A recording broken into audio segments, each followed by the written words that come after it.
Salut les stars. Salut les filles. Vous allez bien? En forme? Très bien.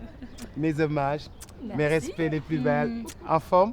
Ça va bien. Des fois, en forme? Oui. Vous allez bien? Oui, Quel plaisir de vous voir. Toute rayonnante, toute belle. Très classe. Hein? J'ai le plaisir de retrouver le groupe Safari. Lu ngeen ma indil? vidéo bi danañ la indil ne. Vidéo bu bees. bu bees tàq. Weekend Start, c'est la nouvelle formule du nouvel an. wan leen ma ko gisaguma ko de. vidéo bi dama dégg ñëpp di ko wax mais man gisaguma ko. Le noir, c'est pas encore la Saint-Valentin mais ça te va trop bien. Merci beaucoup. Ça va? Ça va beaucoup. En forme? Bien. Ça va bien? C'est très africain. Ouais. Hein, c'est très classe en plus. Merci beaucoup. Hein? Salut Maria. Salut beaucoup. En forme? Oui, ça va. Ça va bien? Ça va, alhamdoulilah. Vous n'avez pas l'air d'une Sénégalaise en fait. Ah oui. Ouais. Alors j'ai l'air de quoi? Une Sud-Africaine, Nigériane, dans un pays anglophone. Génnul Afrique de. Génnul Afrique. Déedéet. Ah ok, d'accord. Sinon lépp jàmm. Ça va, alhamdoulilah. Mais ça faisait longtemps qu'on n'avait pas eu un son du groupe Safari. C'était quoi? Lan la? Ouais, comme depuis boobu yàgg na ñu ngi nekkoon di liggéey et tout ça mais bon on est de retour, on est là. son bu bees baa ngi nii. ñu bàyyi rek gars yi apprécier ko ba si kanam. andiwaat leen encore leneen lu bees. Ouais, mais vous devez des explications aux téléspectateurs, aux fans.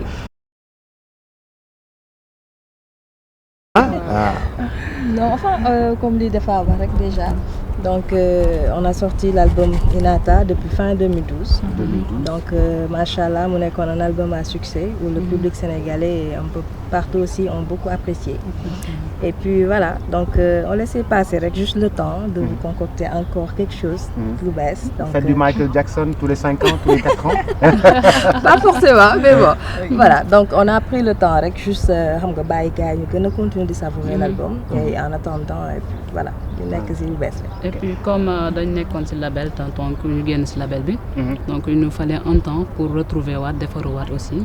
liggéey aussi donc moo tax temps bi yëpp mu jël ko un tout petit peu. Ça donne l'air de la fête. Li nga xam ne moom la ñu jot a gisagum, ça donne l'air de la fête. Est-ce que ça donne les couleurs tout de suite de l'album, de comment est-ce que naka la nar a nekkee, ça fait très africain avec véritablement beaucoup de festivités dans la vidéo? Oui, on peut dire parce que le son s'appelle Fat Ndiaye Koumba Anta. Fatou Ndiaye Koumba Anta. Fat Ndiaye Koumba Anta. Au fait, Fat Ndiaye Koumba Anta, c'est moi. C'est ta femme. sa yaay ak ñeneen bépp jigéen boo xamante ne jàmbaar nga. les femmes battantes qui travaillent sans relâche. mais sans jamais ñu am benn temps boo xam ne pour se faire plaisir. donc on leur dit Fat Ndiaye Koumba Anta bàyyil wax te bëggee donc des fois nit ñi chaque jour ils ont tendance à dire que dëkk bi dafa métti ba kenn xalaatul sax féexal sa xol tu vois. donc foofu la ñuy waxee jigéen yi mën nga liggéey boo liggéeyee wàcc bureau dem toppatoo monsieur baax na tamit benn samedi nga génn féexal sa xol. waaw. Et ça s'appelle Fat Ndiaye Koumba Anta. Fat Ndiaye Koumba C'est n'importe qui. C'est toutes les femmes. Et vous avez remarqué que les femmes n'ont jamais le temps de faire du bégué comme on dit quoi. dañuy liggéey ñu ngi ci bébé yi ñu ngi ci kër yi ñu ngi togg ñu ngi yàq jigéen dañu sonn en fait. torop moo tax ñu comme déjà Maria ni mu ko waxee rek xam nga xëy suba ba jant soo xam nga jigéen moom dafa nekk koo xamante ni bu xësee ba am njaboot rek moom moo koy sonal. donc première dame. ba si jaaykatu jën bi jaaykatu ndugg bi. ñëpp ñi nga xamante ne ay jigéen lañ et que saa ñu yeewoo ñu ngi dem di liggéey ji wàcc. delluwaat ci kër gi nekkaat soxna si nga xamante ne mooy yar njaboot gi yar jëkkër ji. te tout le temps routine bi day metti tu vois donc ñoom la ñuy xool te bi ñuy bind texte bi je pense que loolu sax moo tax ni parce que dañu gis ne dafa comme ni ko Maria waxee léegi nii rek dañu sonn et que comme ni ñuy wax dëkk bi tout le temps dafa metti na metti boo xamante ne ni léegi gisatuñu nit ñi di xàppi trop wala dara donc message boobu la ñu bëggoon lancer muy pas jigéenu Sénégal kese mais képp kuy jigéen nekk ci àdduna bi doon jàmbaar liggéeykat yow yaay Fat Ndiaye Koumba Anta donc message boobu la ñu bëggoon lancer jigéen ñi nga xamante ne ñu ngi bay seen waar tout le temps ñu béggee tamit. Dans la musique am temps wu def li nga xam ne moom moo di musique composer ko bind texte bi ça vous a pris du temps de vous refaire? waaw bon comme on a l'habitude de dire rek donc ñun moom je pense que lépp lu ñuy def rek en tout cas si suñu carrière on prend le temps de bien faire on est très patiente parce que bon machallah donc xam nañ le répertoire bi nga xamante ne moom lañ disposé. Mais dans la musique au cœur de la musique dafa am beaucoup de festivités dans cette musique. On sent que ça pétille de partout. Il y a même des femmes qui gardent le sourire dans la vidéo. Femme bi nga xam ne mooy fecc gumbe bi ma nga reeree ju neex ci biir. On sent que c'est très festif. C'est un choix délibéré? Oui, parce que bon, comme à la base, voilà, on appelle les gens à la danse. Parce que c'est le week-end, on va danser là ou là. Donc au départ, c'est ça. Donc pour nous fêter là, donc nous partager avec tout le monde avec notre bonne humeur, une bonne énergie, je crois. Et puis, mais en même temps, si danse bob, on essaie d'insérer aussi un message. Et puis, comme on dirait, c'est pas seulement peut-être ça sur le lyrics, mais aussi sur le visuel, parce que vous regardez la vidéo, le scénario, tout ça doit contribuer à ce message que nous voulons apporter autour de Fane Ndiaye Coumba Anta. Et puis, vraiment, tout le monde était investi lors du tournage. C'est un moment qui vraiment qui était magnifique sur la vidéo. Nek ci ndaw rap bin bi donc lolu ñu xam nañ ne ci ciosanu Sénégal la bokk. Voilà, donc voilà Simba Gaynde yi, Thiaka Bay ñom ñep. Donc ñom ñep dañu contribuer, c'est le Sénégal. Donc ñu appeler juste un message de paix, ñi fête, ñu kafré nek ci jamm. Voilà. Vous avez donné une identité musicale à cette musique sénégalaise, une identité musicale par le biais du Ndaw Rabine, du Simba Gaynde.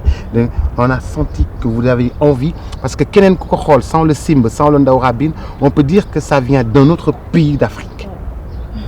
Vous avez cherché à donner une identité musicale? On peut dire, c'est un mélange. Donc afro-pop là. Donc on insère nos percussions sabari sénégalais. Donc ça donne une autre couleur. Donc c'est ça, c'est un mélange. C'est un mélange. Afro-pop, c'est un peu à la mode, c'est un peu à la page aujourd'hui.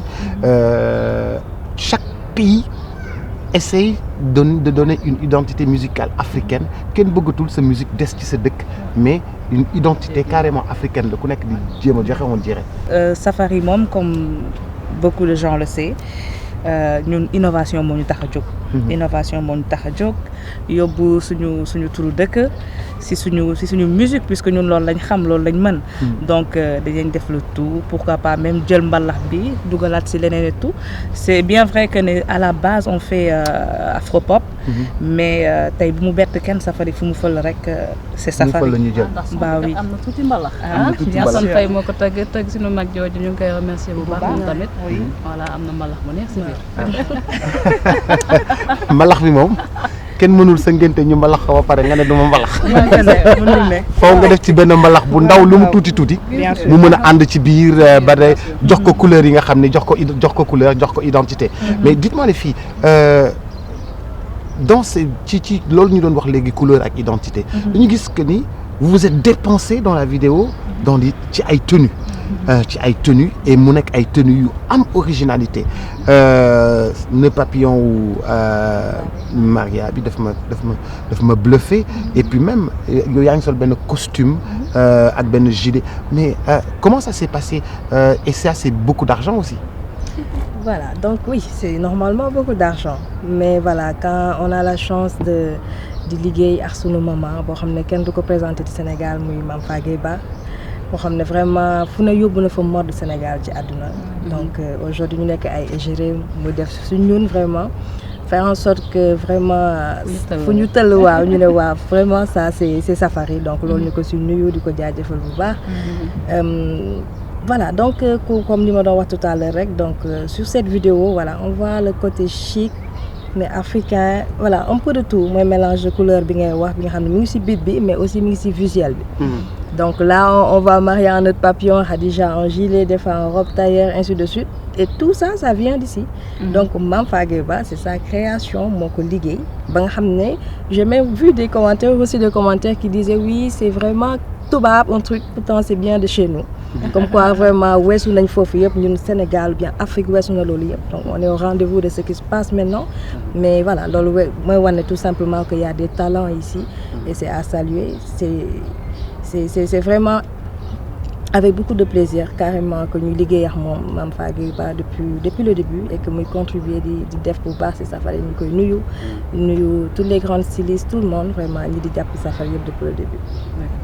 Alors dans la musique, dans l'arrangement en studio, qui a fait quoi? Qui a arrangé?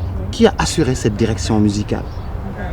Alors, donc, il faut savoir que maintenant, bon, déjà, donc, comme Maria l'a dit au départ, donc là, Safari est devenu un groupe autonome. Donc, nous, on est dans l'autoproduction. Bien que là, on a pu prendre le temps de structurer tout ça, de sur nos labels pardon, de Savane. Donc, aujourd'hui, Savane. Ok. Voilà. Donc, déjà, moi, structure aujourd'hui, disons, produit Safari. Voilà. Puis il y a le staff derrière, nous avec des gens qui sont là, mais aussi une équipe qui est à Paris qui s'occupe du management de Safari, qui s'appelle une boîte qui s'appelle Pavillon Noir, donc nous avons du Bégué Boubar, Babacar et Lamine. Mais en même temps, nos musiciens qui sont tous des Congolais, qu'on fait un gros big up au passage, Herman, Thier, Laurie, Jiffy, tout le monde. Donc voilà, ils ont participé aussi à ce produit, mais c'est tout réfléchi avec le staff, avec notre manager qui est en même temps notre agent de com aujourd'hui, nous prenons comme pas à Sanfek. Voilà, bon, on a apporté une contribution, nous liguer ensemble sur l'esprit de Fandia Kumba Anta. Voilà, donc machallah, et ça a plu, nous comme si Djadjefel Bouba, vraiment c'est liguer, ouais, carrément. Et puis voilà, du nu MF, nous sommes studio, nous faisons liguer, nous gérons mixage, passage, voilà. Voilà. Donc il y a des gens, vraiment, il y a une équipe qui a pu nous dire sur son beat. Mais aussi sans oublier qu'à la base le beat a été créé par Pierre Coron. Mu nekk benn Sénégalais bu doon évoluer en Norvège. Donc moom moo defar beat bi yàlla malheureusement jëlee ko fii il n'a pas eu la chance d'écouter ça donc moom moo ko defar beat bi ñu koy ñaanal yàlla vraiment yàlla xare ko àjjana di ko masawu fa même. Donc on a voulu aussi le rendre hommage parce que vraiment ça date un peu bi ñu defaree beat bi et tout mu nekkoon benn compilation bu ñu participer woon boo xamante ne ça devait sortir en Norvège, c'était en 2007. Donc mais en même temps on a voulu retravailler tout ça, apporter voilà quelques couleurs, la basse, nos musiciens qui ont joué, d'autres musiciens qui ont apporté sur ce touche. Et Hassan Faye, etc. Voilà, Hassan Faye à la percussion et c'est ça qui fait Fandia Kumba Anta. Dites-moi les filles, est-ce que vous avez le temps de sortir un peu en Afrique, par exemple, comme a fait Viviane qui a fait 2 tubes, dem Guinée, rencontrer des musiciens, job avec ñom, ñu défal ko benen couleur, benen identité. Est-ce que vous avez le temps de bosser avec des gens qui habitent en Côte d'Ivoire, oui, des Congolais, oui, je vois que vous êtes... est-ce que vous faites un peu de brassage dans la musique? Waaw, comme li ñu wax rek déjà on travaille avec des Congolais.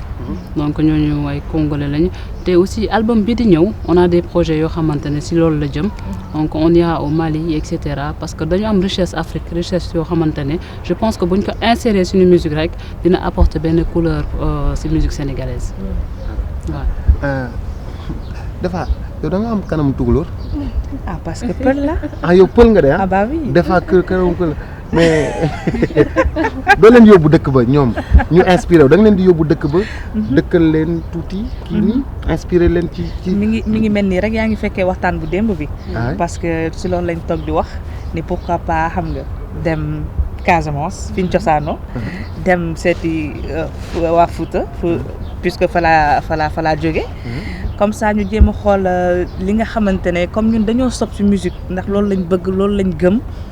te si loolu lañ yaakaar donc duñ si am benn limite nu ñu mënti def rek pour am recherche boo xamante ne nii ku déglu son Safari rek ne ah lii dafa mel ni tukulóor la wala pël la wala séeréer la wala kii dinañ ko def donc mooy li nga doon poser question léegi nii donc du ñu yam Sénégal kese dinañ dem foo xamante ne nii rek mën nañ fa dem jàngi jëli ko andi ko dinañ ko def incha allah te si projet yooyu lañ nekk album bii di ñëw incha allah defe naa loolu dinañ ko si sentir.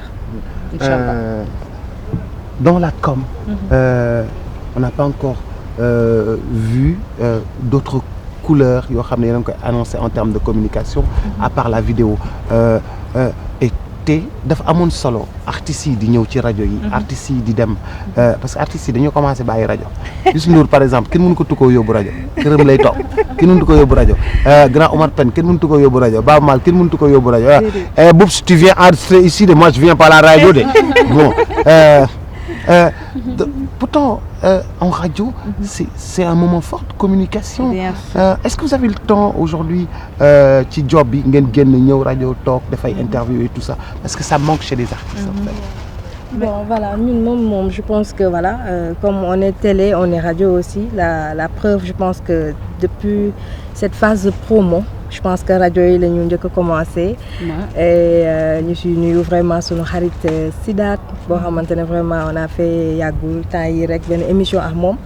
ñu kontaan si vraiment ndax ay ndaanaan dugg si télé si ligne bi. mel ni sunu grand Mbaye Dieye Faye Michael Souma Tafa Cissé bu xalam.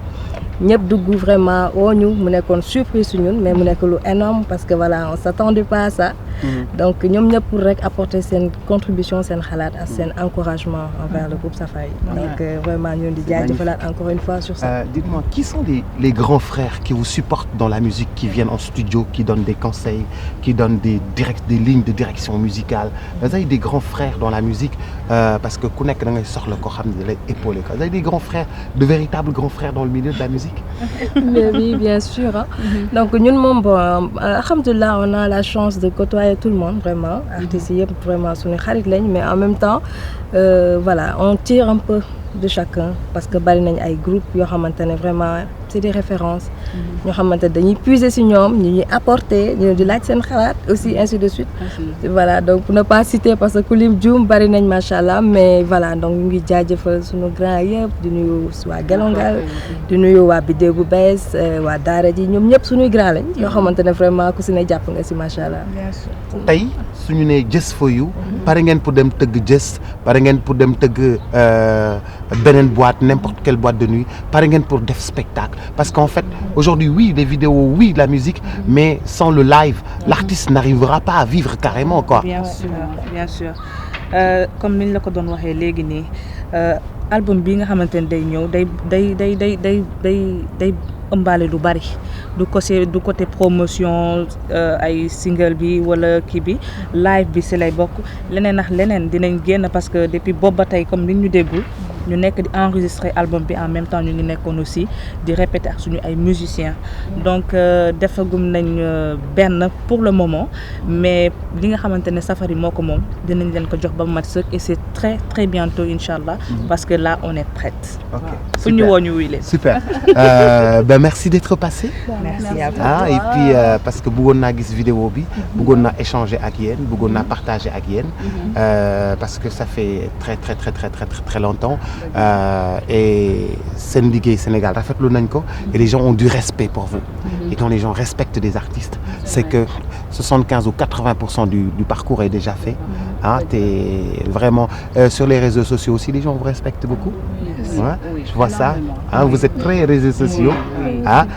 Félicitations pour le reste. Dernier mot pour Maria. Tu fais le tour. Bon maa ngi remercier ñëpp di remercier waa TFM yëpp di remercier borom kër gi aussi ñu ngi leen di nuyu di la remercier Boubacar di remercier sénégalais yëpp suñu fans yëpp ñu liggéey ci vidéo bi aussi waa Reverse ñoom ñoo def vidéo bu nice bi ñu ngi leen di jaajëfal di remercier suñu fans yeeg ñëpp suñuy waajur Mame Fagay Ba big up à tout le monde. Voilà donc groupe suñu lay remercier yow déjà kontaan ci vraiment groupe Futurs Médias encore une fois rek di présenter waat suñuy meilleurs vœux pour cette année à tous les téléspectateurs à nos fans vraiment mais aussi à tous les gens ñi nga xamante ne yëpp depuis le début ils sont là di jàppale Safari tey moom vraiment bëggoon nañ lim ñëpp mais voilà on veut pas fàtte kenn donc voilà je pense qu'ils se reconnaîtront ñuy nuyu vraiment tout le monde tous les gens tous les autorités tous ces gens qui aujourd'hui vraiment essaient de pousser Safari ñu leen di remercier et puis voilà day baax ci kanam la jëm. Oui je pense que wax nañ lépp donc di leen remercier di ñaan yàlla aussi ngeen ñaanal ñu lépp jëm kanam parce que lépp lu ñuy def rek defe naa ne Sénégal moo ñu tax a jóg waajur yi fans yi donc nañ ñu ñaanal année bi doon année bu mbégteel année bi nga xamante ne vraiment bon no stress ñu génn ci loolu yëpp jàmm ak salaam ñu happiness parce que Sénégal jàmm lañ xam kon yàlla na jàmm yàgg yàlla na jàmm sax. En tout cas pour moi j'espère que ce sera l'année encore du succès pour Safari et puis l'année du live pour le Safari. Moi j'attends le live, j'attends de voir ça après autant d'années d'expérience. Le live va être très important. En tout cas ce sera un tournant important dans la vie de ces jeunes artistes, de très belles femmes, beaucoup de classe, très chic, toujours très discrète, toujours au devant de la scène, magnifique à travers les vidéos. Félicitations les filles et puis rendez-vous très prochainement. À bientôt. À bientôt. Bon courage pour le reste. Merci beaucoup. Oh